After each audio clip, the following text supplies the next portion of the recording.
Hi Hugo, how are you doing? How's it going? Yeah, good, thanks. It's good to be back, I imagine, is it? Yeah, Back yeah, playing? absolutely. Yeah. Brilliant to be back. Yeah, really excited. It's been a longer journey than I thought. It's been a few ups and downs along the way. And yeah, it really only feels like my season's getting going now, sort of over halfway through it. So there's still plenty of rugby to be played for, and just trying to get up to speed with everything, get sharp, and yeah, get cracking into games because this end of the season, it's all big ones, and yeah, we're all really excited for Edinburgh this week. Can you bring us back to when you suffered that hand injury in Ireland camp? I mean, you must have been seriously cursing your luck that afternoon. Yeah, like that was the most gutting part. Like with the hip, as I've probably chatted to you all before, it was nearly pre-planned. I knew it was coming. It was a time to get right. It's a good time to sort of do it post Lions when there's naturally a bigger break, and it was tough being out in November, but I accepted it, and that was manageable. When the thumb injury came about, when I was just declared fit, I'd been back training a few weeks, starting to feel sharp. Had just missed out on maybe playing a game with Leinster, and then for it to come about like first training session in a backs units with limited contact. After sort of 5.5 months, it was really frustrating. But look, these things happen. It's sort of given me a chance to, I suppose, get fully right, get even fitter, get the rest of the body feeling good, and yeah, it's been a long couple of weeks, but sort of raring to go now.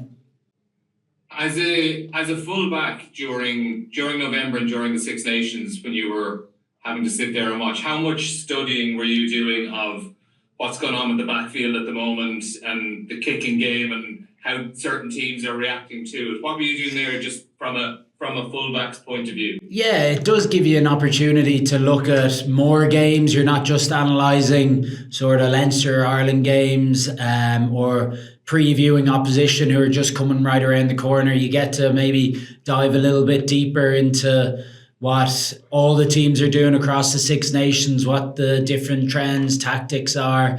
And it's such a sort of big area. And at the moment, the aerial game and all the attack and defence that goes with it off the back of it, and how it can swing games, how it sort of defined a lot of that Ireland-France game, how France were so dominant when you look at the other side of it, how Scotland maybe dominated France in that area, and Ireland maybe to Scotland. So it was as if no team had it fully cracked down themselves. A lot of the time it's on the day who outperforms you. And yeah, it's an exciting sort of period for back three players because there's such emphasis on that area, and it's a probably part of the game I pride myself on, and a lot of the lads do in Irish and Leinster camps. So good that it's highlighted with the coaches and other players, and even the forwards and tight five are talking about the aerial game these days, which is good to see. Absolutely. From a Leinster point of view, starting to come in now into the proper business end of the season, where there's knockout matches happening and you start looking ahead at URC, like trying to place yourself in a league table and get home quarterfinals and semi-finals and so on. How many gears left do you think this Leinster team have in them at this point in the season? Yeah, we definitely know we've a lot more in us. It's been a bit of an up and down season, obviously a little slower start. Then we came back after November and had a brilliant block of games, winning all of them, and got a bit of momentum back and got us back on track in the league. And it's been a little bit stop start, and being outside of Irish camp, I've sort of my eyes have been open to what it's like back in Leinster when you're here, when half the group are away and the challenges there, and younger lads stepping up, and that's been a really enjoyable side of it, as well. Being injured, trying to help and do as much as I can for sort of the academy lads or younger lads who are coming in, and yeah, two disappointing losses with Cardiff and Glasgow, and we've had tough, hard reviews on them. And I think it showed that we're back on the right direction on the weekend against Scarlets, and hopefully now we can start building on it, because we've sort of chatted that you don't get a second chance at this stage of the season. We're into knockout rugby, and we can't really afford those sloppy performances. So it's on us as a player group and to drive that and drive the messages the coaching group are giving us, and to take a lead now into the next couple of months. And just finally then for me, at this time of the season, more or less over the last few years, Leinster have had a group of 30-odd players over in South Africa.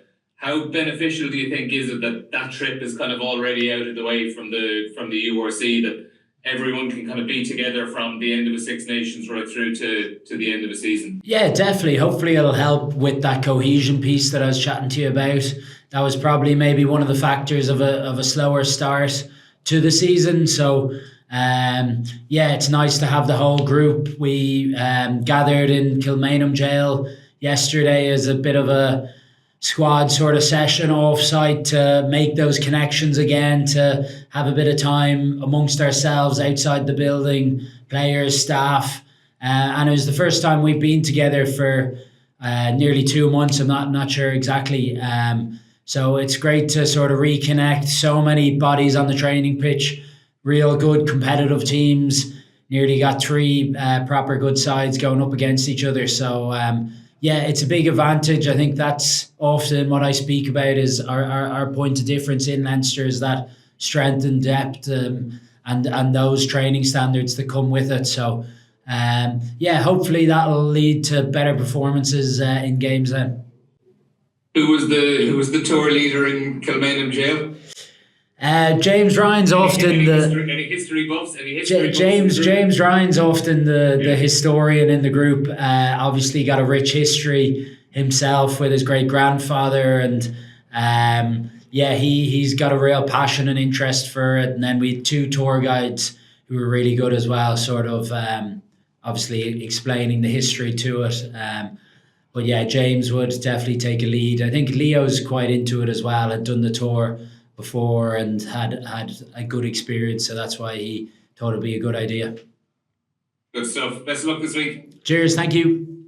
Just a quick question on Glasgow. How did you feel kind of on the pitch? Did it all come back very naturally, or did it take a couple of hits to get back into the swing of things? No, naturally it takes a little bit of time to get up and running. I hadn't been training too long, because once you're cleared with the thumb, you're sort of once you're good to train, you're good to play nearly. But that was the challenge that I knew I was facing. And it was, I suppose, a tough test going over to Scottstown against an informed Glasgow side who are going well. And we were up against it. We had a bit of a poor period of managing that yellow card, down to 13 players.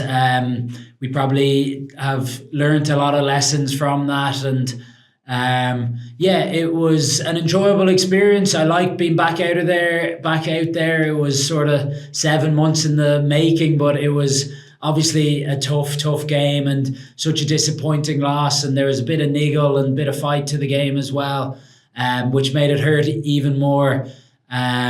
There's plenty for me to work on. Have had a good review, have checked in with coaches, and trying to treat training as games as much as I can at the moment as well. Because of that lack of game time that I have to sort of make the most of every session, make the most of every day, and bring that sort of training intensity and sharpness into matches. Because again, as I was saying, there's no second chances these weeks, which is exciting, but the challenge that I face and we face as a group.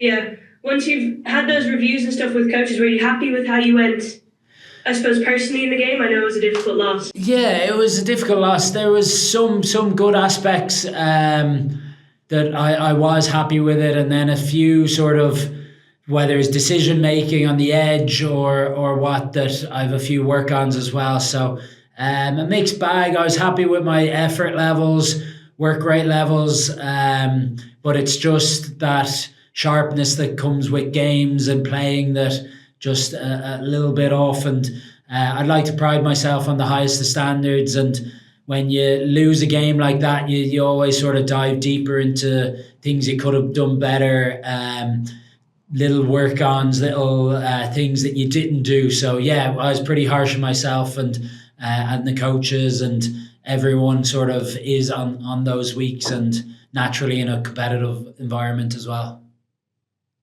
You mentioned the Six Nations earlier when you were talking to Neil.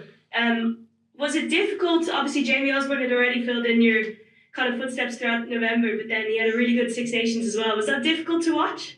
No, it was great to see.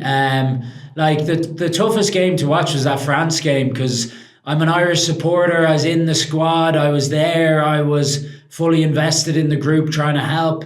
I spent half the time sort of during the Six Nations involved until we sort of realised I wasn't going to make it back. So no, I was gunning for Jamie, for Tommy, for Rob Balakoon, the whole back three, because it's definitely a positive when everybody's playing well, when there's competition in the group, when there's people driving each other, when there's people stepping in and filling in for people. And so no, it was more difficult not being involved, not being out there myself. I want to be in that jersey, but seeing him was great. He's a good friend of mine, a bit like Mac Hansen in November, coming in and playing well. Mac was brilliant to me in the Lions tour, and then me and Jamie were rehabbing together through December and start of January, and we both sort of were hoping to be in that 15 jersey or in that back three